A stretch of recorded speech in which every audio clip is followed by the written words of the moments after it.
दोस्तों, बोधि सुविचार चैनल में आप सभी लोगों का स्वागत है। दोस्तों,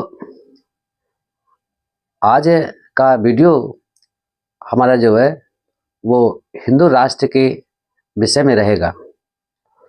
तो दोस्तों, इस चैनल को सब्सक्राइब अवश्य करना है ताकि ये चैनल जीवित रहे।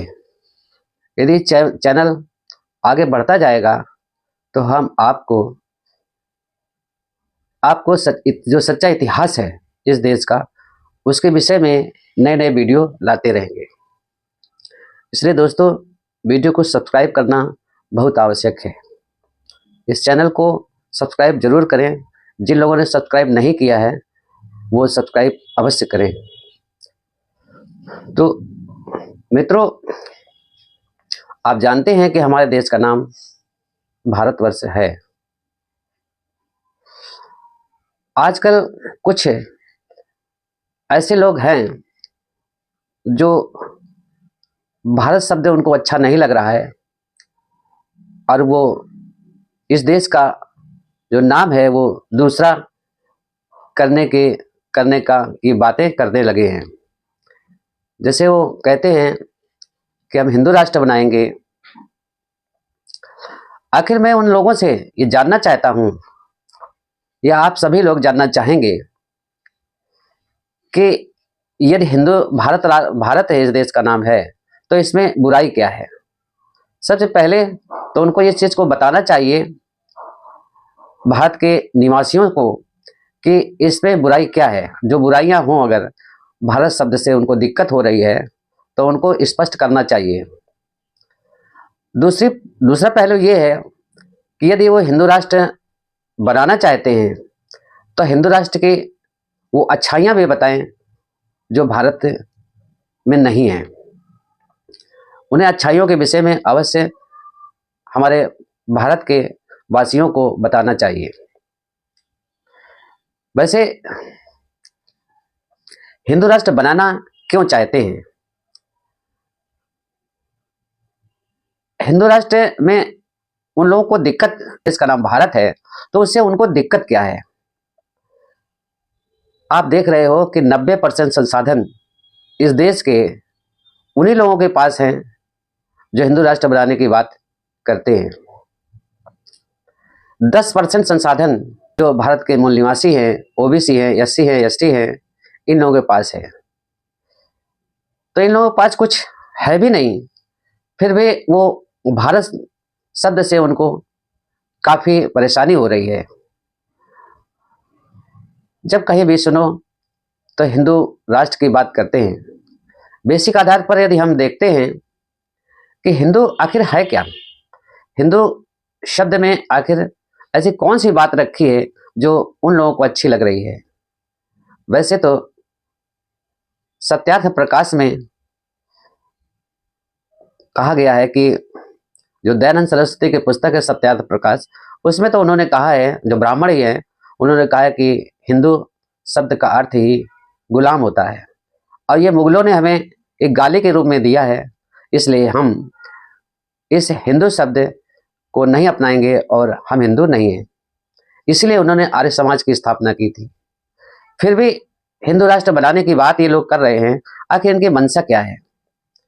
क्या बाबा साहब डॉक्टर बी आर अम्बेडकर के संविधान से इनको दिक्कत हो रही है, या बाबा साहब के अनुयायियों से दिक्कत हो रही है? क्या कारण है? ये हिंदू धर्म जिसको कहते हो, ये तो ब्राह्मण धर्म है।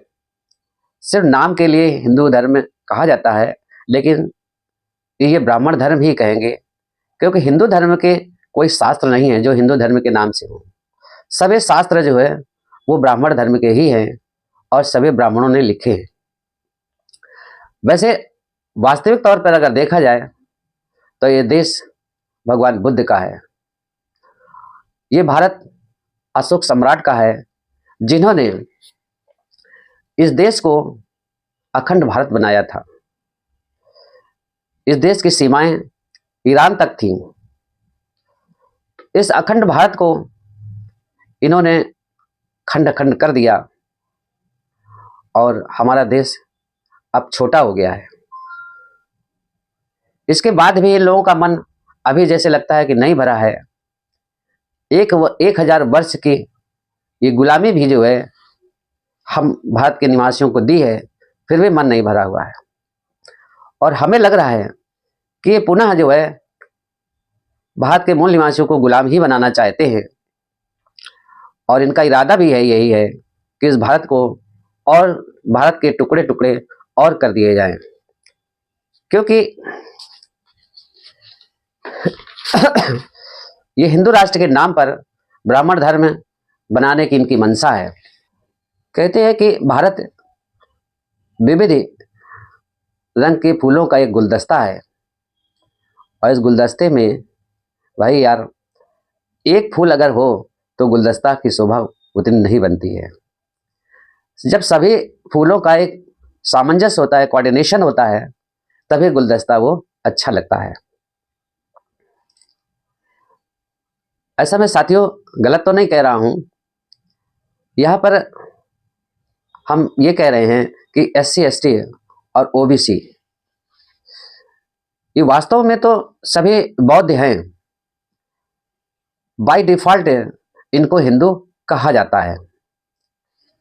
यदि ये सभी SC ST और OBC जिनकी आबादी 85% है, यदि ये सब एक हो जाएं और एक बौद्ध राष्ट्र की बात करने लगे तो फिर एक राष्ट्र मुसलमान भी मांग सकते हैं और दूसरा फिर एक राष्ट्र ईसाई लोग मांग सकते हैं और सिख धर्म भी अपने खालसा राष्ट्र की बात कर सकता है। तो इससे भारत जो है खंडित हो जाएगा। खंड खंड करने के का इरादा जो है इनका वो पूर्ण नहीं होना चाहिए। वैसे भी हमारे जो माननीय लोग हैं जब विदेशों में जाते हैं तो वहाँ ये कहते हैं कि हम बुद्ध के देश से आए हैं, हम शांति प्रिय लोग हैं, हम किसी भी प्रकार का विवाद नहीं चाहते हैं। लेकिन जब भारत में आते हैं तो इरादे उनके दूसरे हो जाते हैं। यानी दोगले लोग हैं जो कहते कुछ हैं और करते कुछ हैं। इसलिए मैं साथियों ये जरूर कहूँगा कि जो हिंदू राष्ट्र की बात करते हैं ये जरूर कोई गद्दार ही हो। साथियों हमें लगता है कि इनके कुछ नियत में खोट है और ये हिंदू राष्ट्र के नाम पर ब्राह्मण राष्ट्र बना करके ये फिर से बाबा साहब के संविधान को खत्म करके ये मनुस्मृति के संविधान को लागू करना चाहते हैं। आपको मैं मनुस्मृति के कुछ अंश जो हैं मैं आपको पढ़ करके बताता हूं कि इन लोगों ने मनुस्मृति में भारत के मूल निवासियों के लिए क्या लिखा है और इनकी नीयत कैसी है, ये किस तरह के लोग हैं। तो आप देखिए ये मनुस्मृति की किताब है। ये पुस्तक जो है ये ब्राह्मण के द्वारा ही लिखी गई है और इसी से मैं अध्याय 11 के कुछ श्लोक आप लोगों को बताऊंगा। साथियों इन्होंने लिखा है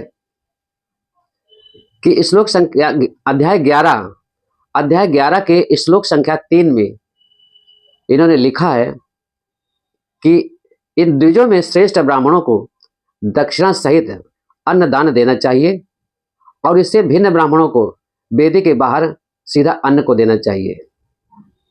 यानी ब्राह्मणों में भी ये आपस में ही मतभेद है। ये कहते हैं कि जो ब्राह्मण श्रेष्ठ है उस ब्राह्मण को जब कोई कार्यक्रम करवाते हैं या हवन यज्ञ कुछ करवाते हैं तो उसकी दक्षिणा किस तरह से देनी चाहिए। तो कहते हैं कि दक्षिणा तो देनी चाहिए। दक्षिणा का मतलब होता है इनका धन दौलत पैसा।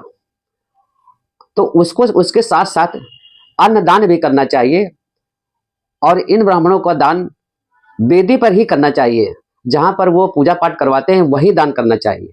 लेकिन इससे जो नीच ब्राह्मण हैं उन ब्राह्मणों को दान देना चाहिए तो उसमें सिर्फ जो है उनको अन्न का दान ही देना चाहिए और वो भी वेदी के बाहर देना चाहिए। अरे वहां भी ये आपस में भी इनका सामंजस्य नहीं बैठता है। इसका तात्पर्य यही है कि ये ब्राह्मण एक जगह से नहीं है, एक कई जगह से आए हुए ब्राह्मण हैं जिनमें आपसी मतभेद भी रहता है। इसी प्रकार से इसी अध्याय के श्लोक संख्या 4 में इन्होंने लिखा है कि राजा यज्ञ के लिए वेद को जानने वाले ब्राह्मण का यथायोग सभी रत्न और दक्षिणा देवे।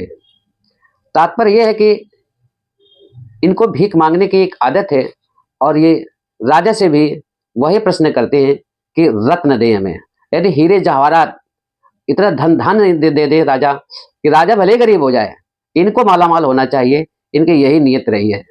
अब इसी अध्याय के श्लोक नंबर 12 में ये लिखते हैं कि धार्मिक राजा के रहते यज्ञ करने वाले का, विशेषकर ब्राह्मण का यज्ञ यदि एक अंग से अपूर्ण रह जाए, यदि उस यज्ञ में किसी प्रकार की थोड़ी सी कमी रह जाए, तो जिस वैश्य के यहाँ बहुत पशु हों और जो यज्ञ से हीन हो और सोम न किया हो, तो उस वैश्य के कुटुंब से उसका धन यज्ञ सिद्धि के लिए ले आवे। यानी बिना पूछे उस वैश्य के पास जाएं और यज्ञ के पूर्ति के लिए जबरन उससे धन छीन करके ले आवे। इसी में श्लोक संख्या 13 में कहा है कि यदि यज्ञ के 2 या 3 अंग शेष रह जाएं, तो उसकी पूर्ति के लिए शूद्र के घर जाएं और बलपूर्वक धन ले आवें, क्योंकि शूद्र यज्ञ में किसी तरह का संबंध नहीं होता है। बलपूर्वक का आशय आप लोग भी समझते हैं कि उसके पास जाएं और उससे मांगे, यदि नहीं देता है तो लाठी डंडों से प्रहार करके जो उसके घर में हो वो सभी छीन करके ले आए। यही ब्राह्मण धर्म है, यही हिंदू राष्ट्र बनाने की मंशा है। इसी में श्लोक संख्या 14 में ये कहते हैं कि जो 100 गायें रख करके अग्निहोत्र न करता हो और जो 1000 गायें रख करके यज्ञ न करता हो, उसके घर से बिना विचार के ही धन यज्ञ पूर्ति के लिए ले आवे। यदि जो गाय रखता हो, गाय रखने वाले प्राचीन काल में जो है या बहुत पहले हमारे ओबीसी भाई ही ज्यादा रखते थे, तो इनके घर यदि गाय हैं तो गायों को छीन करके ले आवे बिना पूछे। श्लोक संख्या 15 में कहते हैं कि यज्ञ के लिए धन मांगने पर भी जो धन ना देवे उसका धन हरण कर लेना चाहिए।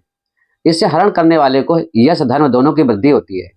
अरे जो जबरदस्ती छीन ले, चोरी कर ले, उस व्यक्ति को कहते हैं धर्म का भी पूर्ति होती है और यश की भी पूर्ति होती है। यानी उसको और उच्च स्थान पर प्राप्त हो जाता है, जो इस तरह से चोरी करके भी धन ले आता है इनके यज्ञ के लिए। अब इसी अध्याय के श्लोक संख्या 17 में कहते हैं कि खलियान से, खेत से, घर से या अन्य किसी स्थान से अन्न चुरा कर ले आवें। अब कहते हैं यज्ञ की पूर्ति के लिए अन्न को चुरा करके भी ले आवें, तब भी इनमें कोई तो दिक्कत नहीं है। यानी इसका अर्थ यह है कि ये चोरी की भी सिखाते हैं, मारने काटने की बात करते हैं। यही इनकी शिक्षा है, यही इनकी नियत है। इसलिए समस्त ओबीसी, एससी और एसटी भाइयों, भारत के मूल निवासियों, अब समय शांति से बैठने का नहीं है, इन पर नजर बनाए रखना आवश्यक है। तो साथियों, इस वीडियो को पूरा देखें, सब्सक्राइब करें और शेयर करें। अधिक से अधिक लोगों को ये वीडियो पहुंचाएं, जिससे अधिक से अधिक लोगों को इस विषय पर जानकारी प्राप्त हो सके। धन्यवाद। नमो बुद्धाय।